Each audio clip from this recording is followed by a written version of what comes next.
Hi, I'm Todd Heitkamp, the owner of Dakota Angler here in Sioux Falls, South Dakota, with this week's 2-minute fishing report.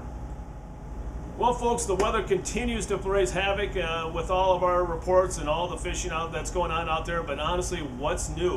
One thing that we can't control is the weather, and we'll talk about that in Todd's Tackle Tips after this.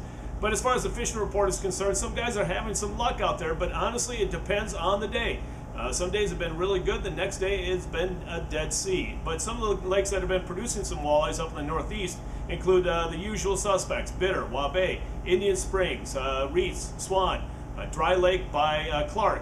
Those have been working having the best results up there in the northeastern part of the state. Down the southeast, the lakes continue to be Thompson, Dry, Ponset, and you have to sort quite a bit at Ponset. A lot of smaller sub 15-inch walleyes there. 81 Pond, Sinai, Madison, Twin, which is the trophy lake. Again, anything anything beneath 28 inches or larger has to be thrown back. And then also Island, Vermilion, and then also Beaver. And what have been working best for the walleyes? Any jig that rattles. The buckshot rattle spoon, the Lindy rattling flyers, the ones that we talked about last week continue to produce results with using a minnow head. That seems to be the best trick.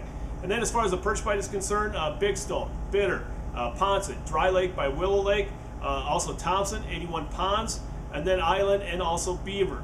The crappie bite, kind of off and on again, a little bit, a few being caught out there. Those lakes include Ponset, Thompson, Pickerel, as well as Sinai. And what have guys been using? A lot of tungsten jigs tipped with waxworms or maggots, or even small minnows. Folks, in this week's version of Todd's Tackle Tips, we're going to talk about the weather. Why? Well, it's the one thing that you nor I can control. But honestly, this year it's been the one thing that has been affecting us and impacting the bite more than anything else. And really what it has to do is with pressure. When the pressure is rising, that's when the fishing is going to be the hardest. And when the pressure is falling, that's when the fishing is going to be the easiest. That's the easiest way to explain it. So the question comes in, people ask me all the time, how do I know when the pressure is rising? How do I know when the pressure is falling? Well, when the wind is out of the north, and some northerly component, out of the northwest, or when it's a bright, calm day, guess what? That's when the pressure is the highest, and that's when the pressure is going to be have the biggest impact on the fishing. The fishing is going to be the toughest.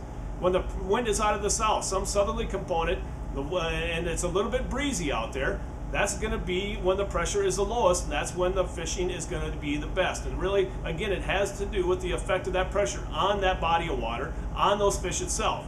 So what you need to do on the days when the pressure is rising or when it's the highest is that you need to be moving for those and looking for those active fish. Just like you do in the summertime trolling with the boat, you need to do the same thing when it comes to ice fishing. We call it ice trolling. You need to go out looking for those active pods of fish, and when you find them, you'll have great results. So the main thing is, again, pay attention to the wind, pay attention to the pressure, and then also when it's the highest, you can also downsize your jig. That will also work, but not always. The main thing is looking for the active fish. With the lowest pressure, the fish will come to you. Highest pressure, you have to go find them. If you have questions about it, give me a call at 605-336-9132, or stop by the store and feel free to ask me. Now it's time to take a look at a few photos that you sent in to me this past week.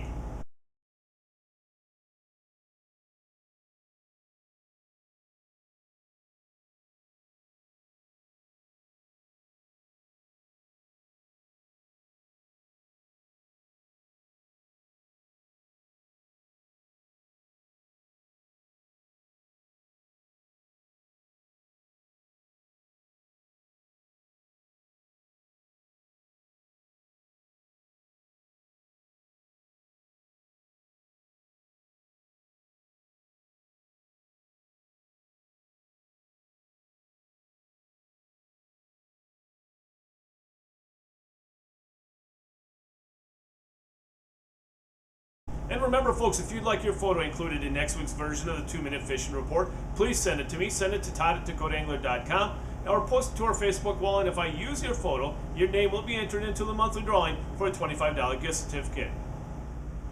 And folks, before we end this week's report, I want to make sure you're aware of all the great things that we have here at the store. We've had a great number of people have come into the store and said how much they appreciate the report.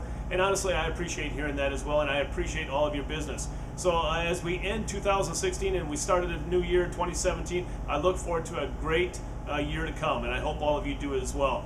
Stop on by here at the store though and take a look at some of the things that are still remain as far as the large items like clothing, shacks, and augers. They're on sale, as well as some of the electronics. So stop on by, or if you have any questions, give us a call at 605-336-9132. Well, folks, that's this week's version of the 2-Minute Fishing Report. For Dakota Angler, I'm the owner, Todd Heitkamp, and as we say around here, fish on! We'll see you next time, and again, thanks for watching.